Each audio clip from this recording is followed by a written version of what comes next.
Қайырлы күн, құрметті YouTube арнамдағы оқырмандарым. Мен сіздерге керемет жаңалықпен келдім. Дәл қазір мен сіздерге 11 санаттағы категориядағы адамдар баспаналы болуға болатын ең ыңғайлы топ номер 1, прям самый смачный государственный программа туралы айтқым келеді. Яғни, бұл программа бойынша баспаналы болуға шанс өте жоғары. Тақырып сіз үшін актуалды, білем, сол үшін сразу подписаться кнопкасымен лайкты басыңыз, бұл мен үшін өте маңызды. Болашақта менен осындай пайдалы видеоларды алғыңыз келсе, подписка мен лайкты сұраймын. Мынаны есте сақтайық. Алдымен мен сіздерге бұл бағдарламаның басты шарттарын түсіндіремін. Және екінші артықшылықтарын түсіндіремін. Одан соң сіздер мынаны біліңіздер, әрбір регионда, әрбір аймақта шаңырақ бойынша құжат қабылдау әртүрлі уақытта жүреді. Сіздің тұрғылықты жеріңізде қашан құжат қабылдайтын белгісіз, дегенмен қазір менен басты шарттары мен артықшылықтарын біле отырып, сіз дайын отырыңыз. Құжат қабылдап жатыр деп мен YouTube-та хабарлаймын. Мен YouTube-дағы шыққан видеоларды көріп жүріңіз. Шетінде колокольчик болады ғой, мына қоңыраудың белгісі, басып қойыңыз. Жаңадан видео шыққанда сізге уведомление келеді. Құжат қабылдап жатыр дегенде жүгіріп барып тапсыра қоясыз. Сонымен, осы видеоны түсіріп отырған сәтте қазір шаңырақ бойынша құжат қабылдау Қостанайда жалғасып жатыр. 2 мамыр мен 31 мамырдың арасында құжат қабылдау болып жатыр қостанайлықтар. Құлақтарыңызға алтын сырға. Және осы мамыр айында Астана қаласында құжат қабылдау басталады деген үміт бар.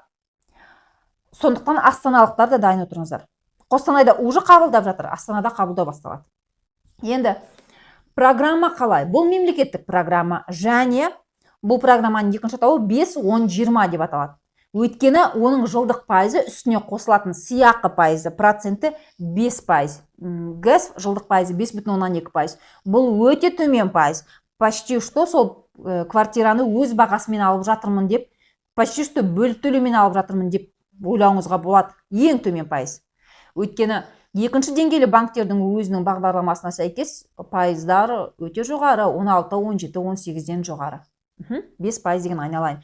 Енді 10 дегеніміз 5-10-20 дейтін ғой. Демек сізде 10% өзіңіздің бастапқы жарнаңыз болу керек. Алатын үйіңіздің 10% сізде болу керек. Бұл бағдарлама бойынша баспананы сіз 20 жылға ипотеканы рәсімдеуге мүмкіндігіңіз бар. 5-10-20. Енді үйдің бағасы Алматы мен Астана қаласында 18 миллион теңге деп белгіленген. Енді болашақта өзгеруі мүмкін. Атырау, Ақтау, Ақтөбе, Түркістан, Шымкент, Қарағанды қалаларында 15 миллион теңге. Өзге қалаларда 10 миллион теңгеге дейін деп белгіленген. Ең бастысы мына көбіне менің оқырмандарым Алматы мен Астаналықтар ғой, олар сұрайды, сіздерде 18 миллион, Шымкенттіктерде 15 миллионға дейін баспана алуға мүмкіндігіңіз бар. Яғни сіздің алатын үйіңіз 18 миллион болса, сіздің қолыңызда бастапқы жарна болу керек 1 миллион 700 мың теңге.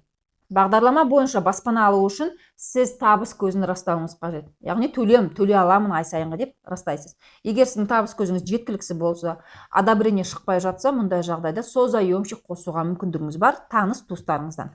Құжатты қайда алып барып тапсырамыз? Отбасы банк арқылы тапсыруға мүмкіндігіңіз бар. Әдетте отбасы банк хабарлайды, мынандай күндері құжат қабылдау басталады деп. Кейде ол 5-ақ күн болуы мүмкін. Мысалға 18 мен 23-ның арасында құжат қабылдаймыз деу мүмкін. Сіз пока оянам дегенше все уже 23 болды. Немесе кейбір региондарда тіпті мысалға Қостанайда қазір 2 мамыр мен 31 мамырдың арасында почти 1 ай бойы қабылдап жатыр.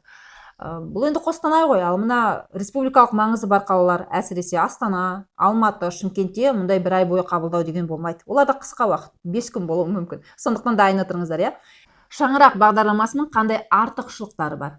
Ең басты ерекшелігі бұл 11 санаттағы адамдар қатыса алады. Бұл бағдарлама мемлекетте үй кезегінде тұрғандарға арналады. Бірақ мемлекетте үй кезегінде тұрғанмен сіз барлық программаға қатыса алмайсыз. Именно осы 11 санаттың барлығын қамтыған осы шаңырақ программасы ғана. Бұған көп балалар кіреді, көп баласы бар отбасылар және жалғыз басты аналар кіреді. Мүгедек баланы тәрбиелеп отырған отбасылар, мүгедектер кіреді, 1-ші, 2-ші, 3-ші санаттағылар, және жетім балалар кіреді. Сонымен қатар соғысқа қатысқан және соғысқа қатысқан тұлғаларға теңестірілгендер кіреді. Зейнеткерлер бар, мемлекеттік қызметкерлер бар, және өзге осы мемлекеттік үй кезегінде тұрған адамдар қатыса алады. Сондықтан бұл керемет мүмкіндік. Оған қоса ескеру қажет, бұл жерде тіпті сіз сұрақ туындайды ғой сіздерде. Егер мен мемлекеттік қызметте жұмыс істесем, менің зарплатам жетпейді ғой. Ол жерде сол заемщик қосуға мүмкіндігіңіз бар. Тағы бір плюсы бұның, сіз тағы бір плюсы және шарты деп айтайыншы, шарты ретінде сіз жаңадан салынған пәтерлерді ғана сатып аласыз, тек қана құрылыс мекемелерінен. Яғни вторичный рынок, крыша кезеттен ала алмайсыз, жаңадан салынған баспананы аласыз. Және бұл баспаналар сіздің сол алатын қаланың әкімдігінің тапсырысымен салынуда. Сәйкесінше ол баспана сізге черновой вариантта емес, чистовой вариантта беріледі, әрленген түрде. Яғни стеналары ақ, ішінде жаңағыдай ваннасы бар, едені бар, просто мебеліңді әкеліп тұра қоясың ғой, өмір сүре бересің, сол күні келіп ұйықтай берсең болады. Сондай жағдайда беріледі. Өйткені черновойдың өзін чистовой вариантқа өткізіп, оны тегістеп ақтап линолеум төсеу үшін кемінде бір 3 миллионның кемінде кетеді.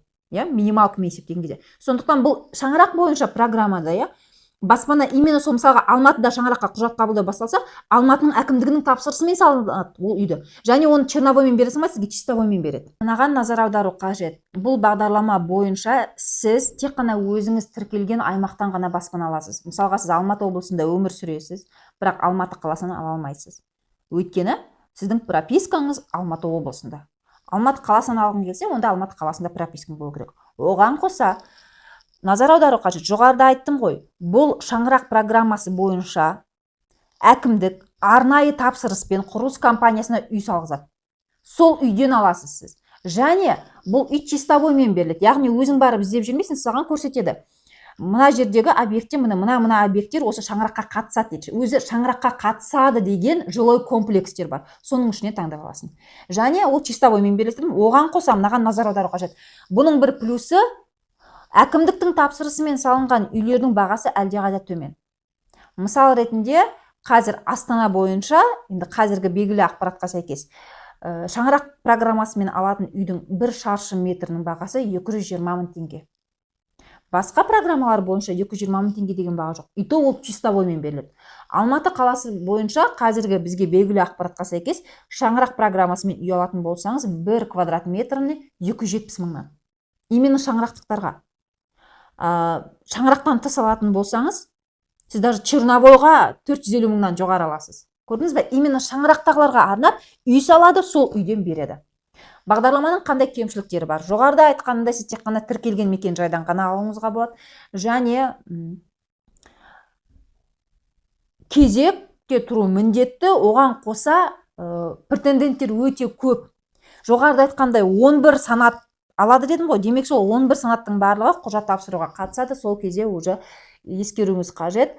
Бұл жерде адам саны өте көп болатын. Сондықтан бұны аңдып жүріп, кәдімгідей жіберіп алмай қатысу қажет. Өйткені құжат қабылдау жылына 1-2 рет қана болады. Мысалға, осы мамыр айында Алла бұйырса, Астанада құжат қабылдағанымен, жылдың соңына дейін ол болады ма Астанада тағы да повторный құжат қабылдау жоқ па, белгісіз. Сондықтан бұны жіберіп алмай аңдып отырып жасау керек. Қай қалада құжаттарды қабылдап бастайды? Біз YouTube'да қысқа видеолар бар ғой, шортс форматында немесе осындай ұзақ видеолар ретінде түсіндіреміз. Сол үшін уведомлениені қосып қойыңыздар. Достар, бұл ақпарат сіздерге пайдалы болды деген ойдамын.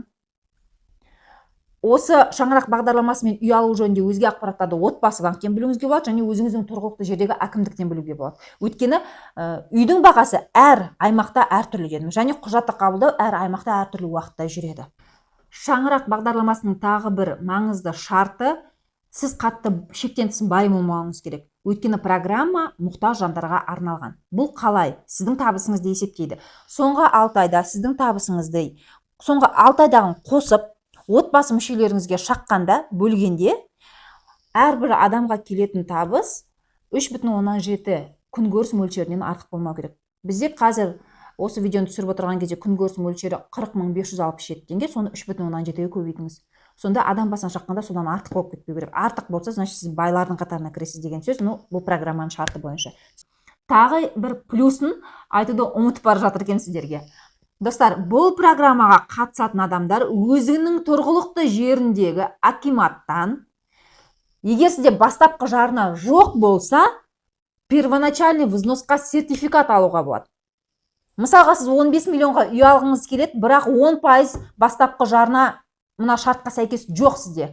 Бірақ санатқа кіресіз, үй кезегінде тұрсыз, барлық шарт сәйкес келеді. Мұндай жағдайда өзіңіздің тұрғылықты жердегі акиматқа барып өтініш жазуыңыз қажет, және сізге 10% көлемінде, яғни 1,5 миллион теңгеге сертификат береді. Осы сертификатты сіз банктен осы ипотеканы оформить еткен кезде өзіңіздің бастапқы жарна ретінде көрсетесіз. Яғни акимат сізге қайтарымсыз бастапқы жарнаға сертификат береді. Бұл сертификат туралы квартира алуға тұрғын үй сертификат деп аталады. Бұл туралы менің YouTube парақшамда өте керемет видео бар. Мен мұнда қазір атауын жазып қойдым. Осы видеоны іздеп тауып көріңіздер. Сертификатты қалай аламыз, кімдерге беріледі, не істейміз, оның барлығы айтылған. Тіпті білесіздер ма, сол сертификатқа ілінбей қалған күннің өзінде 1%-бен берілетін кредит бар. Мысалға 1,5 миллион теңгелік сертификатты бәріне таратып қойды, жетпей қалды ма? Егер акиматта сізге солай жауап берсе, сіз айтыңыз, онда маған 1%-бен сертификатты кредитке беріңіз деп. Сонда үстіне 8.000 теңге, үстіне 8.000 теңге қосылады, ойлаңызшы, 1% кредитпен алуға болады сертификатты. В общем, көрдіңіздер ма, бұл программаның ең үлкен плюсы сіздің бастапқы жарнаңыз почти что шешіліп тұр. Ең бастысы әрекет етіңіз қазірден бастап. Бұл видео баршаңызға ұнағанын білемін, ішім сезіп тұр. Сондықтан подписаться деген кнопканы басыңыз, міндетті түрде лайк басыңыз. Аямаңыз, достар, бұл бүкіл команданың жұмысы ғой. Мысалға мына жақта отырған мобилографтың өзі ютубтағы оқырмандар саны көбейген кезде қатты қуанады. Өйткені ютубтың статистикасы бізді кішкене көңіл күйімізді түсіреді. Бізде почти 70%-ға жуық адамдар осы видеоны без подписки көреді екен. Хотя подписаться ету сіз үшін түк емес, просто кнопканы басыңыз. Және осы именно шаңырақты бүкіл таныс туыс, көрші қолаң, жігіт қыздар, студенттер барлықтарымыз бір-бірімізге таратайық. Өйткені өте жақсы программа, тем более именно мұқтаждарға арналған программа. Поделиться дегенді басып, ссылканы WhatsApp статус, WhatsApp чаттарға жіберіңіздер. Әрбір қазақ баспаналы болсын.